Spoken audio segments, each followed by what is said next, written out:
cut the Yes. money. You know what we're doing here, right? Yeah, we're having a discussion about all the things we care about, right? All the things we care about. And we are at Porto Alegre now. Everybody that's related to the movement, which we don't know anymore because the movement has grown so much. That big. Yeah, they're here, including Liberzone guys. Yeah. Liberzone is on the opposite side of Brazil. It's on the northeast. Completely. What's the name of the town? It's what's the town? It's based. It's in the northeast of many different towns. Where they have different green coconuts and lots of different kinds of fruits. Beaches. Yeah. But of course, it's less well endowed in terms of wealth than the south of Brazil. But it's where the movement is going faster. Oh, really? Yes. And why is this? Because more students? I'm not sure. New institutions are being founded, like the ILIM as well. Oh, this is a new institution. Yes, a lot. This is a new one, Liberzone. This one, the Institute of the Northeast is a new one. Yeah. I'm not sure why we have this huge new hub over there. Yeah. It's difficult to explain, but of course it's people. And I think Right. people that were influenced by Mises Brasil and some other, and they are taking over the universities. Is that right? Yes. For example, they have two compulsory Marxist disciplines at the University of Ceará, the state of Ceará. These guys were able to remove the two compulsory courses and establish an elective Austrian course. Ooh. So That's amazing. Yeah.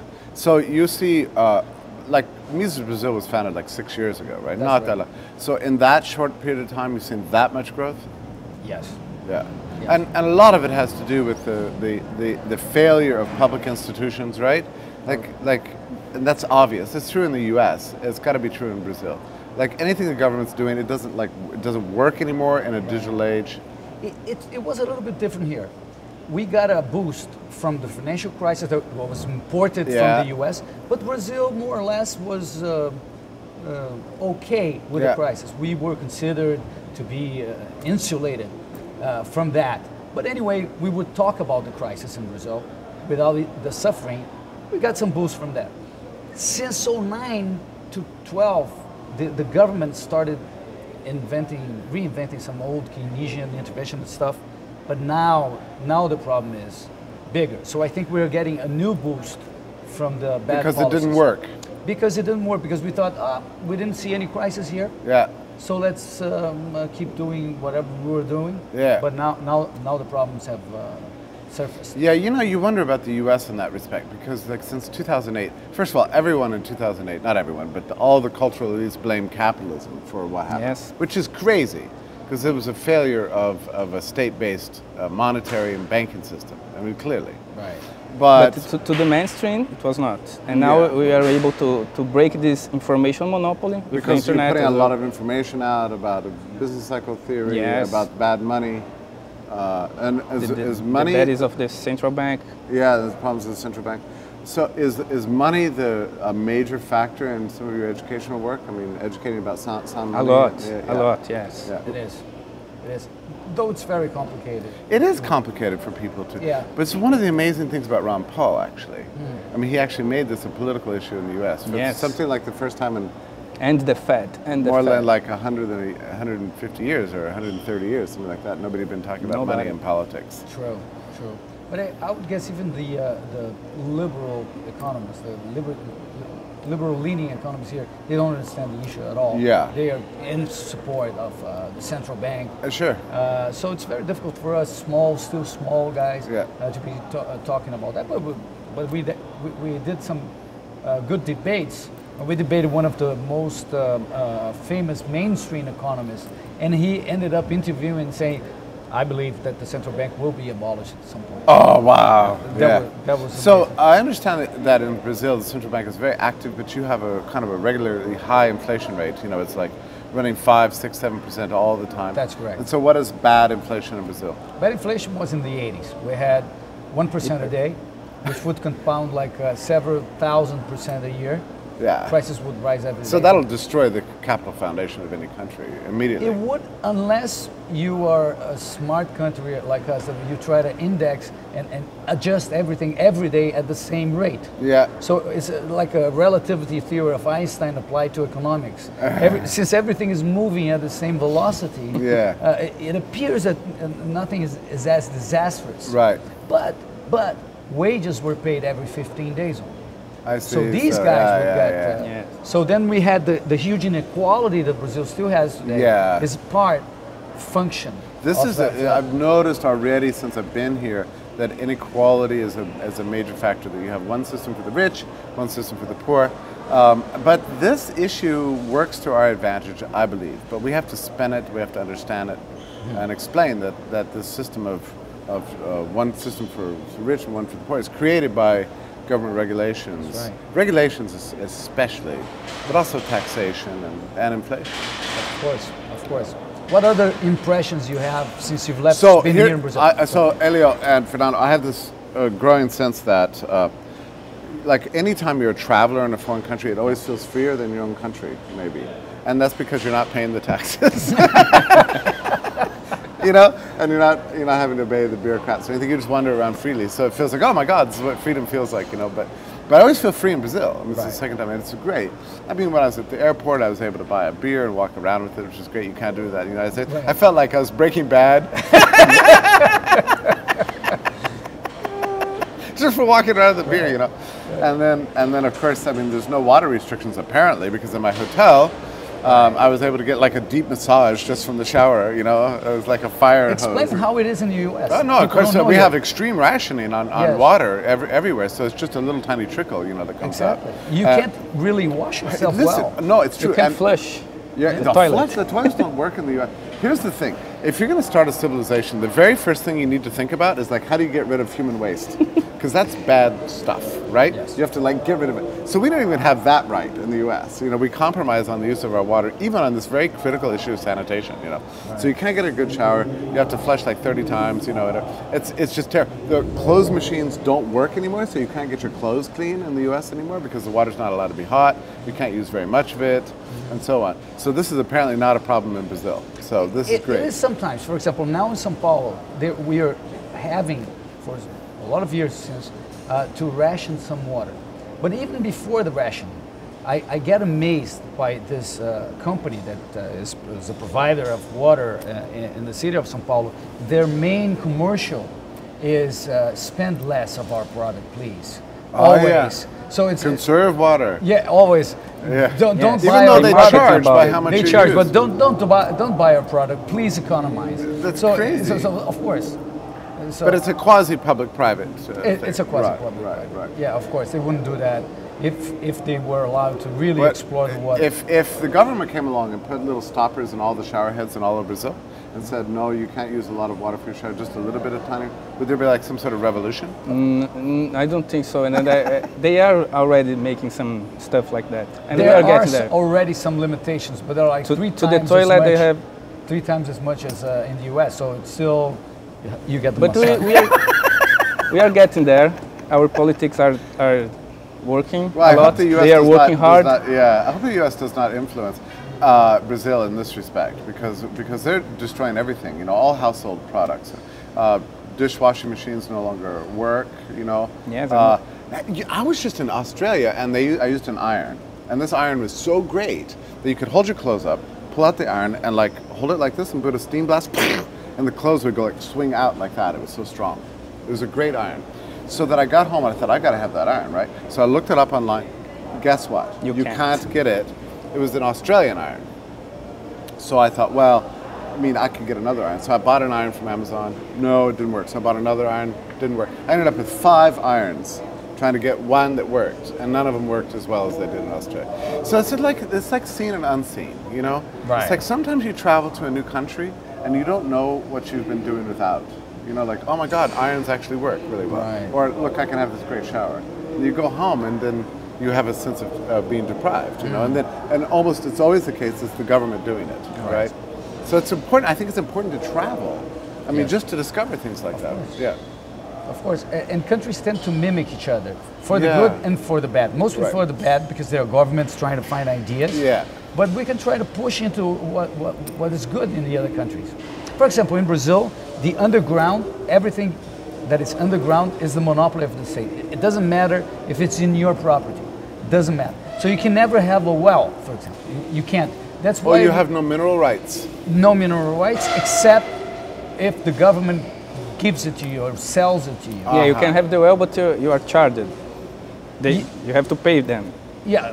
You have to get a special permission, etc. But you can't just in the cities especially, you can just drill and do a well. That's completely illegal. Right. Oh, and speaking of underground, can I ask about the underground economy in Brazil? How much does it contribute to overall GDP? I mean, do you have any clue, any idea, sense? There are some books that are very controversial. Nobody knows how to measure. I'll give my guess. Since the Brazilian government is so effective at charging at base, at the big companies, they already charge whatever they need for the whole supply chain. Yeah. So the underground economy in that sense would be very small. Because even if it seems as if at that point it's not like being counted, it has been counted previously. So the underground economy has shrinked a lot. In the 70s it was much higher. Now I would say it's much smaller. But although you find it everywhere.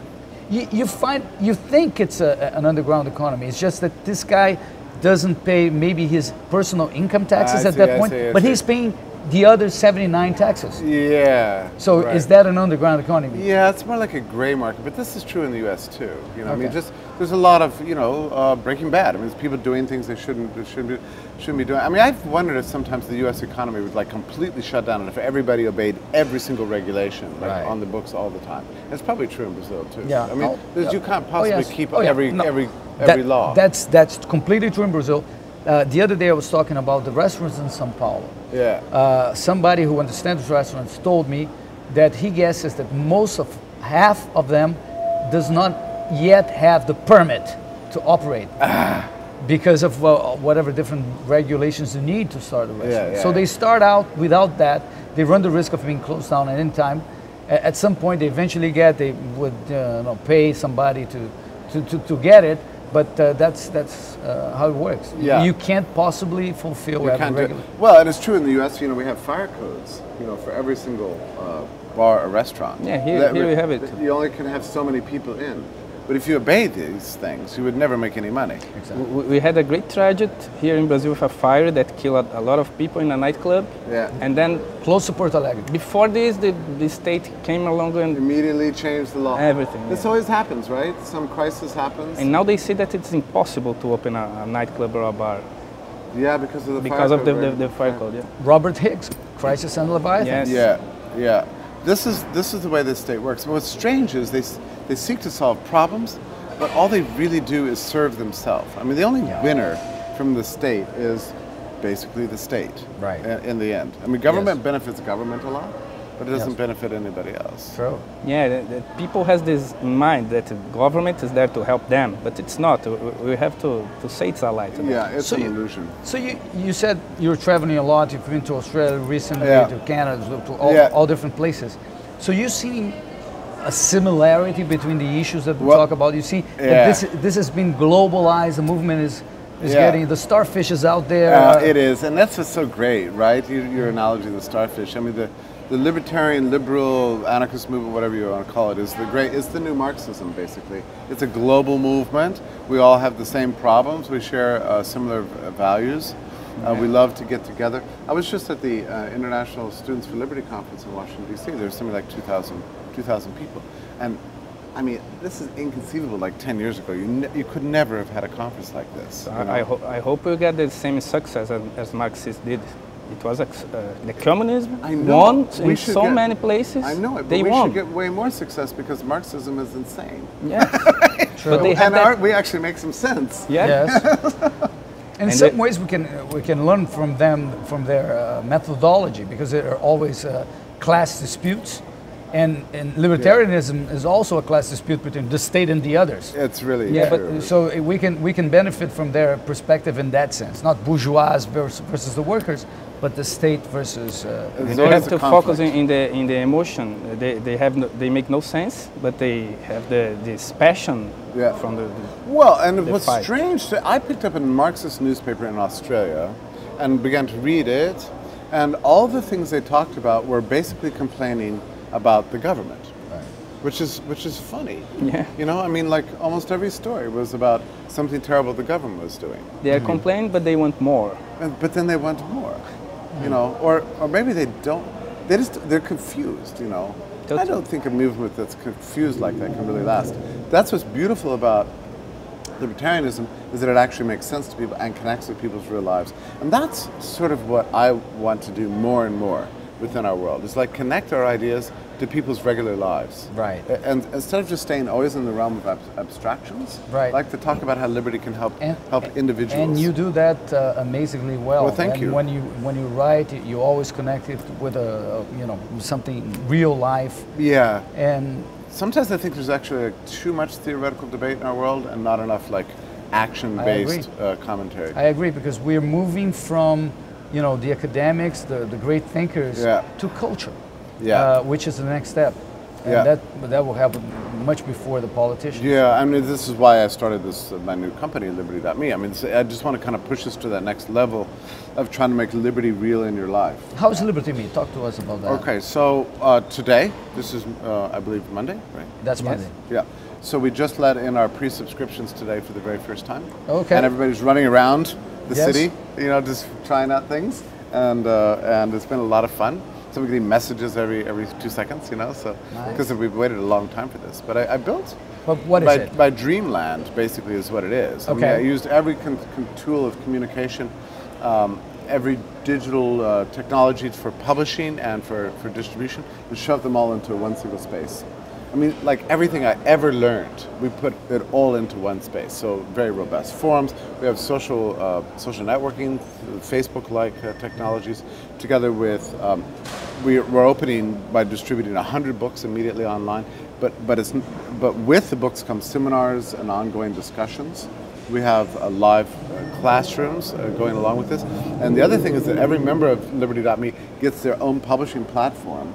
So you just have to say, I'll create my website. You create your own website, and then you can publish all your own stuff there. So Mises will be there. And good, right. I want to establish a page for you, right. Yeah. And then if people like your article, then it moves to the front page of the site. Cool. So there's a lot of challenges going forward. But for me, it's like a dream, because it's everything I've learned so far. Yeah. And the other thing is, I look at it like this. We're going to open with what I think is the greatest website in the world. I mean, like immediately. But it's just the beginning. I want to see it grow and develop like organically from the membership outwards, because there's not a single page on the website that doesn't invite people's contributions. Mm-hmm. This is my problem with a lot of websites, that they're just giving information to people, but they're not asking for information from people.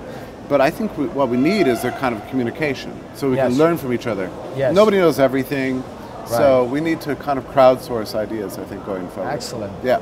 That's the idea. Greatly. Yeah, I'm really excited about it. Good. And the kind of issues I'm very interested in right now are like practical issues, like alternatives to the state. So I was very thrilled about Fernando Ulrich's book on Bitcoin, right? Yes. First in Portuguese. Yeah, first. And you wrote the preface. Yeah, I wrote that preface. I was so excited to be offered this. And Fernando, just like me, only discovered Bitcoin last year, but he also got this bug, right? Because I think, I'm not sure if it's true with both of you, but I've been studying money since I was very young, right? Yeah. But I never imagined that you would have like the markets reinventing money on their own. Right. Like coming up with something way better. And when I first found Bitcoin and discovered what it was, I had this sudden realization, I mean, I think I knew this, but it really crystallized it for me, that all the money we use is basically a nationalized product. I mean, all over the world. Right. It's distributed by the state, produced by the state, managed by the state. That's half of every economic transaction. Yes. It's essentially a socialist-style institution. That's correct. It's very difficult to say we live in a capitalist economy when half of every economic transaction is completely managed, owned, and produced by the government. Yes. So it's like a revelation. It's like the scales fell from our eyes. Right. And now we see the possibility of private markets like reinventing the whole institution. Right. And it's so much better than national Yes. money that it holds out the prospect of breaking the network effect of national monies. And that's so you what's think really it exciting. will pass this threshold the of the thing network is- effect in which they will become eventually money? Helio, it's so much better. I mean, it's like the transaction fees on regular credit cards and stuff is like 4, 5, 6%. You're having to deal with this trust issue, having to trust a third party. You have to cough up your identity. Anytime you want to buy one thing online, you risk fraud and everything, identity theft. And there's a lot of places in the world that are not served by the present cardalized system of money and banking.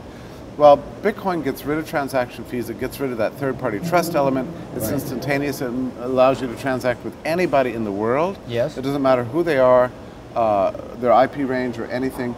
That opens up the possibility of including 2 billion more people in the global division of labor who haven't been there previously. Right. And it's so secure. I Yep. mean, there are plenty of problems remaining in Yes. the Bitcoin market. Plenty. Yes. The volatility is an issue. The Government. yeah, down. oh jeez, yeah. Government Government's only going It's to too make it new. worse, It's right? just beginning. It's just Yeah. beginning. Yeah. One of the terrible things is a lot of Bitcoin companies out there, instead of spending time improving their user interfaces and their security, are having to spend all the time complying now with new government regulations. Exactly. It's terrible. Yes. The government just messes up everything. I hope that Bitcoin is more immune than other products, just because it lives on a distributed network and uses cryptography and Right. has an open source development model and is peer-to-peer.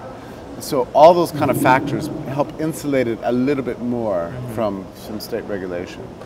Tell us a little bit, I don't know how much time we have, but about your vision that you use about Hayek. Because here in Brazil, we do have some discussions about Hayek being an interventionist in some Yeah, I think Fernando, things. you and I have talked about this to some extent. Sometimes, You're a fan yeah. of Hayek, though, aren't you? No, no, Not really. No, you and I have had debates about this, right? So yeah, let's just Yeah, and I mention love- something about Hayek. It's very conspicuous because you go to Hayek and you find, oh, he approves of national health insurance. Oh, here he is, he likes welfare state, you know. And you can find all this nonsense, right? Yes. But that's just kind of like his application. If you actually look at his deeper theory, the beautiful thing about Hayek is that there's a presumption that society exists on its own, that it's got an evolving organic character that is self-sustaining and self-ordering. And what you don't get in Hayek is any kind of sense of that Enlightenment-style Hobbesianism, this presumption that you need Leviathan. I mean, all of his logic and his social theory is basically built on an anarchist premise. And that is very exciting and thrilling to me. And that's why I find I learned so much from him. But you know what? I mean, I'm a little bit stupid, but it took me like 20 years to get Hayek. Like I would read him and read him and read him and go, I can't understand this guy. I can't figure out this guy. What the heck is he talking about? I am in this phase.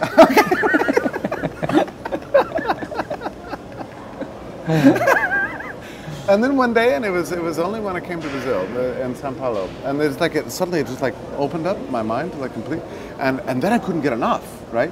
You read and you read and read and read, and then you bump into something where it says something stupid, Right. and then you just kind of go up. Let it go. But otherwise, you know, Hayek. So for me, I've been living and breathing this guy now for a couple of years, and I feel like I've learned more. I feel like I understand more about politics and economics, and especially social, development of social order than I ever knew before. So I think you and I are The same thing. But I still think the article needs to be written about Hayek, the one that really gives him a good interpretation. Look, he was fighting socialism his entire life. Yes. And he saw beautiful things that other people did not see. He was a very brave and courageous intellectual. That's right. Yes. And brilliant. So. That's right. Nice. I'm pretty sure you're going to be the best speaker, as you were at our conference when thank we you. had the survey, Yeah. and you were by far the Thank best you. speaker of our Oh, conference. thank you. Well, I hope, I'm very excited about the talk tomorrow. I always try to say something new, Yep. and I think this is kind of new. So I'm kind of like vibrating already with excitement about this. So thank you for inviting me. It's wonderful to be. And it's, you know, here's the other thing.